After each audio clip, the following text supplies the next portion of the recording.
आप ये समझते हैं कि वो जो सदर बनने वाला मामला था वो अभी भी कहीं पे मौजूद है, अगरचे उसकी कई दफा देखिए हम अपने आप को धोखे में रखते हैं, अपनी कौम को भी धोखे में रखते हैं। सीधी बात ये है, ये मुल्क आर्मी चीफ चला रहे हैं बस। आर्मी चीफ मुल्क चला रहे हैं और अब से नहीं चला रहे, बड़े लंबे अरसे से चला रहे हैं। सियासी जो बातें कंप्रोमाइज करती हैं, इमरान खान ने कहा मैंने नहीं करना कंप्रोमाइज, उसको उठा के बाहर निकाल दिया। इतनी सी बात है। नवाज शरीफ ने जिस वक्त कहा कि मैंने कंप्रोमाइज नहीं करना, अच्छा वहां इनकी किस्मत बहुत अच्छी थी। अब ये ना मिक्स करते हैं नवाज शरीफ और इमरान खान के केस को, कि दोनों ने इनकार किया, दोनों को निकाल दिया। नहीं, इमरान खान के केस में 200 मुकदमे से ज्यादा देने पड़े, क्योंकि इमरान खान ने गलत कुछ किया ही नहीं था और पूरी कौम खड़ी होगी इमरान खान के साथ। नवाज शरीफ के केस में सिर्फ एक मुकदमा करना पड़ा और वो भी जेनवन मुकदमा था। उसी एक मुकदमे में नवाज शरीफ की बात हो गई और उसने बूट पाने शुरू कर दी। ये दोनों केसेस में फर्क है। मियां साहब को भी अंगड़ाई आती थी कभी कभी, ये फैसला मैं खुद कर लूंगा। तो मिलिट्री एस्टेब्लिशमेंट जो है वो नहीं चाहती कोई और पाकिस्तान पे रूल करे। पाकिस्तान की खारजा पॉलिसी ये बनाते हैं, पाकिस्तान की दाखिला पॉलिसी ये बनाते हैं, पाकिस्तान की मईशत की पॉलिसी ये बनाते हैं, पाकिस्तान की तमाम पॉलिसीज, ये मुल्क कैसे चलेगा, कौन चलाएगा, किस किस तरीके से आगे बढ़ेगा, सारी पॉलिसी मिलिट्री एस्टेब्लिशमेंट बनाती है। लेकिन इमरान भाई कुछ तो कोई खास बात है ना फिर, कि बाकी जो लोग हैं बैरूने मुल्क वो भी इनको एक्नॉलेज कर रहे हैं। देखें ट्रंप ने उनसे मुलाकात भी कर ली। ट्रंप ने, बल्कि लोग ये सोच रहे थे कि शायद वो दबाव बढ़ाएंगे कि जी इधर पाकिस्तान में जमहूरियत बहाल करो, चीजें बेहतर हों। रिचर्ड ग्रैंडल ने शुरू में बड़े ट्वीट भी किए, लेकिन बाद में वो तो सारे इसी हुकूमत को सपोर्ट करते नजर आ रहे हैं। चाइना हो, सऊदी अरब हो, किसी को भी कोई प्रॉब्लम नहीं है, तो सब लोग तो इनके साथ बिल्कुल राजी हैं। तो कोई ऐसा इशू तो नहीं है। तो देखिए वो लोग बेवकूफ थोड़ी है, वो बेवकूफ थोड़ी है। उन्हें पता है कि पाकिस्तान का हुक्मरान कौन है और उन्हें अपने फायदे के लिए किससे बात करनी है। शहबाज शरीफ यहां से एक 1.5 पाव मट्टी नहीं दे सकता पाकिस्तान से उठा के, इसकी औकात ही नहीं है। और आर्मी चीफ पाकिस्तान की मादनियात के सौदे करवा सकते हैं, ये उन्हें पता है। जो इंपोर्ट एक्सपोर्ट है उसको कौन कर सकता है? मुदाखलत आर्मी चीफ कर सकते हैं। इदारे किसके कंट्रोल में? आर्मी चीफ के कंट्रोल में। पॉलिसी कौन बनाएगा? आर्मी चीफ बनाएंगे। तो आप मुझे बताएं कि डोनाल्ड ट्रंप हो गया या सऊदी हुकूमत हो गई, दुबई की या बाकी हुकूमतें हो गई, ये कोई ज़हनी मरीज है? पागल है? उनको नहीं पता कि कौन है यहाँ पे पाकिस्तान में हुक्मरान। इस शहबाज शरीफ से तो वो सिर्फ और सिर्फ एक हिफ्ज़े मा तकद्दुम ये सिर्फ बड़ा करते हैं। कर्टिसी में मिल लेते हैं, तवज्जो भी नहीं देते। नहीं, जब सब उन्हें पता है कि इनका हुक्मरान कौन है, उससे मिलना चाहिए, उसकी बात करनी चाहिए। सही, लेकिन जब सब कुछ इतना ठीक है, उन्हें कोई मसला नहीं, सब कुछ बाहर से भी ठीक है, अंदर से भी, तो फिर इमरान खान से माफी के तकाजे क्यों किए जाते हैं? आखिर क्या चीज है? मैं आपको एक चीज बताऊं, मैं आपको बताता हूं, मसला कभी भी बाहर होता ही नहीं। दुनिया को पाकिस्तान से क्या मसला? इन्होंने कौन सा खड़े होना है, या इन्होंने कौन से कहना है कि जनाब अमेरिका ने अगर ईरान पे हमला किया तो हम ईरान के साथ खड़े हो जाएंगे? ये तो ये बात करेंगे ही नहीं। इन्होंने कौन सा इसराइल के ऊपर कल अटैक कर देना है, या ये कौन सा कश्मीर आजाद करवाने जा रहे हैं कि दुनिया को मसला हो जाएगा? भाई दुनिया को पाकिस्तान से यही छोटे छोटे मसाइल होते हैं ना, कि कहीं आप सच में कश्मीर आजाद करवाने ना चले जाए, कहीं आप अपनी पॉलिसी को जो है वो बहुत ही एंटी इसराइल ना लेकर चले जाए, कहीं आप फलस्तीनियों के लिए किसी लड़ाई में ना उतर जाए, या आप कितने भी ब्लॉकिंग ना कर ले। यही होता है ना उन्हें। तो ये इस तरह का प्रॉब्लम उनको होने नहीं दे रहे। तो उन्हें इससे क्या फर्क पड़ता है कि पाकिस्तान में ABCD XYZ कौन हुक्मरान है? जब तक उनके साथ मामला ठीक चल रहे हैं या उनके मुताबिक चीजें ठीक चल रही है, तो उन्हें प्रॉब्लम कोई नहीं होता। प्रॉब्लम पाकिस्तान के अंदर है, प्रॉब्लम पाकिस्तान के अंदर है। पाकिस्तान के अंदर ये बात पाकिस्तान की एस्टेब्लिशमेंट जानती है कि अगर ये आदमी डटा रहा तो एक वक्त आएगा कि पाकिस्तान डट जाएगा, और जिस दिन पाकिस्तान खड़ा हो गया तो हमारा यहाँ पे सर्वाइव करना मुश्किल हो जाएगा। और फिर याद रखिएगा, जब ये एस्टेब्लिशमेंट पाकिस्तान में कमजोर हो जाएगी तो सारी दुनिया इनको हटाने के लिए, यानी वो होता है ना गिरती हुई दीवार को एक धक्का और दो, तो क्रेडिट लेने के लिए सारे आ जाएंगे।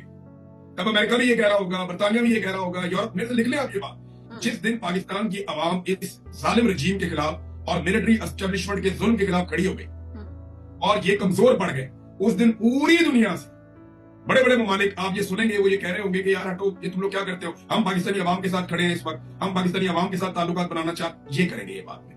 देखिए अभी उन्हें लगता है बार बार इमरान खान को माफी के लिए कहते हैं कि जी माफी मांग लें, ताकि लेकिन इमरान खान माफी मांगेगा तो मिथ टूट जाएगी ना, मिथ टूट जाएगी जो एस्टेब्लिशमेंट तोड़ना चाहती है। जो मिथ पहली दफा बनी है, एक दफा भुट्टो के दौर में बनी थी, उन्होंने भुट्टो ही कत्ल कर दिया, उन्होंने बनने नहीं देनी। एक दफा और मिथ बन रही थी, उन्होंने कहा मुल्क टूटता टूट जाए, मिथ नहीं बनने देनी। अब वो दोबारा बन रही है, वो बहुत बड़े पैमाने पे काम हो गया। ये इन्हें आइडिया, ये बारूद पे बैठे हुए हैं, एक छोटी सी चिंगारी सारा कुछ भस्म कर देगी, इन्हें आइडिया इस बात। लेकिन आपने कहा कि बाकी ममालिक को इसलिए प्रॉब्लम नहीं होता कि उनके जब तक इंटरेस्ट सर्व हो रहे होते हैं तो वो नहीं कोई प्रॉब्लम करते। लेकिन नवाज शरीफ साहब के मामले में तो बार बार जो मुख्तलिफ ममालिक हैं वो आए और छुड़वा के उन्हें कोई ना कोई मामला तय करवा के ले गए। तो सर्व तो उन्हें उस वक्त की भी जो भी मिलिट्री एस्टेब्लिशमेंट थी उस वक्त सर्व कर रही थी। लेकिन नवाज शरीफ साहब के लिए या बाकी और हमने देखा हुक्मरानों के लिए, बेनजीर साहिबा के मामले में अमेरिका भी मुतहरिक हो जाता है, नवाज शरीफ साहब के लिए सऊदिया मुतहरिक होता रहा है। तो ये फिर क्यों होता है? इनको किस तरह बचाने के लिए आ जाते हैं? नहीं, तो ये तो चाह रहे हैं कि इमरान खान भी निकल जाए। मिलिट्री एस्टेब्लिशमेंट ने तो बहुत सारे गैर मुल्की आकाओं से बात की है कि अल्लाह का वास्ता इसको भी ले जाओ। आपको लगता है कि सऊदी अरब और वो मिन्नतें करने आए थे कि नवाज शरीफ हमारे हवाले कर दो, हम लेकर जाना चाहते हैं? वो भी परवेज मुशर्रफ जान छुड़ा रहा था कि हीरो ही ना बन जाए, जेल में मर गया तो मैं कहां जाऊंगा। उन्होंने कहा लेके जाओ इन्हू, उन्होंने आगे लेके जाओ, लेकिन इतना सा वापस नहीं आएगा, उन्होंने लिख के दिया, ले लो इसको, ले गए। ये बात है। आज वही ऑफर इमरान खान के पास भी है, वो नहीं मानता तो क्या करे। अब ये तो नहीं हो सकता कि अमेरिकन आके बैठ जाए, अल्लाह वास्ता इमरान खान साहब 60 साल चलो, वो कहते हैं मैं नहीं जा।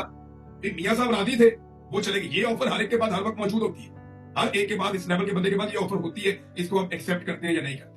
नवाज शरीफ ने बार बार एक्सेप्ट किया, और इस दफा मजे की बात यह है कि 2019 में नवाज शरीफ बेचारे के पास ये ऑफर भी नहीं थी, तो फिर बीमारी का बहाना करके जाना।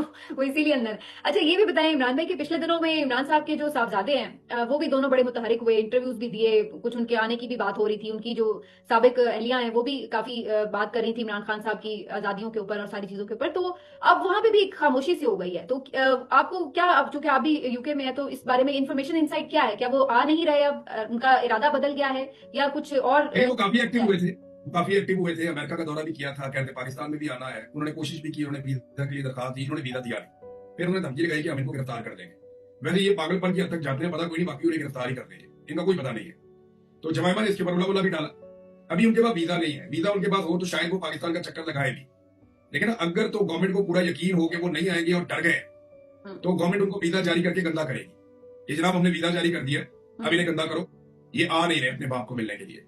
तो ये मुझे पता है कि इमरान खान साहब ने जेल में अपने बच्चों के बारे में पूछा था आज से 1 महीना पहले, कि मेरे बेटों ने आना था तो वो क्या बना, उन्होंने वीजा ही नहीं मिला अभी तक, तो वो हंसना शुरू हो गया। ठीक है, तो अगर उनके बेटों के पास वीजा हो और वो पाकिस्तान ना आए तो ये एक अलग कहानी है। दूसरा देखें, जिस तरह अलीमा खान के बेटों को गिरफ्तार किया गया, तो कंसर्न तो उनकी फैमिली में है कि ये इस तरह उठा लेते हैं, गिरफ्तार कर देते हैं बेगुनाह लोगों को, तो पता नहीं हमारे साथ क्या होगा। अब जो जमाइमा खान है वो भी उनकी मां है, अगर इमरान खान बाप है तो उसके दिमाग में ये कंसर्न भी होंगे कि मेरे बेटों को कोई नुकसान ना पहुंचे पाकिस्तान में। लेकिन सेम टाइम में उनके बेटे ये चाहते हैं कि वो पाकिस्तान आए और आकर अपने मालिक को मिले, उनका हक है, लेकिन गवर्नमेंट पहले उनको दे वीजा और फिर उनको गंदा करे कि भाई वो नहीं आना चाह रहे या अपने बाप को नहीं मिलना चाह रहे। वीजा उनके पास हो तो फिर हम उसके ऊपर जो है वो कमेंट कर सकते हैं। अच्छा, ये भी इमरान खान साहब ने आज सजेशन भी दी है कि कोई पार्टी नई लॉन्च कर दी जाए, मतलब पार्टी तो वो जाहिर है पीटीआई ही होगी, लेकिन किसी नए नाम के साथ रजिस्टर कर दी जाए। फिर असेंबलियों से इस्तीफों की बातें हो रही हैं। आपको लगता है कि ये मसले पाकिस्तान तहरीक इंसाफ के लिए कोई आसानी ला सकते हैं? क्योंकि सेटअप तो वही है ना, वही इलेक्शन कमीशन है, वो उस पार्टी के लिए भी मुश्किलात खड़ी कर देगा। और अगर ये इस्तीफे दे देंगे तो पहले भी दे के देखा है, उससे क्या निजाम के ऊपर कोई प्रेशर तो नहीं आया था। तो आपको क्या लगता है? आपको इसके साथ टकरे मारते ही रहना। अच्छा, ये जो सिस्टम है इसके साथ आपने टक्कर मारती रहनी, कभी आप इधर से मारे, कभी उधर से मारे, कभी छोटी है थोड़ी से मारे, कभी बड़े है थोड़े से मारे, कभी आप पाओगे ठुड्डे से मारे, कभी अफसर से टक्कर मारे, आपको इसके साथ टकराते ही रहना जब तक ये गिर नहीं जाती पूरी इमारत जो जाली बुनियादों के ऊपर तामीर की गई है। ये बहुत कमजोर है, आपको कुछ ना कुछ करते ही रहना है, कोई ना कोई पॉलिटिकल एक्टिविटी, कोई ना कोई चीज करके। इमरान खान साहब को इस बात का आइडिया है कि उन्होंने अपनी पार्टी को, अगर 5 साल भी ये हुकूमत अल्लाह ना करे वैसे जैसी तबाही लेकर आई है, अगर ये 5 साल रहते हैं तो ये जो इस वक्त एक पूरा जत्था बना हुआ है एस्टेब्लिशमेंट का और हुकूमत का, ये तो पाकिस्तानियों का चूमड़ निकाल देंगे जो इन्होंने हाल कर दिया।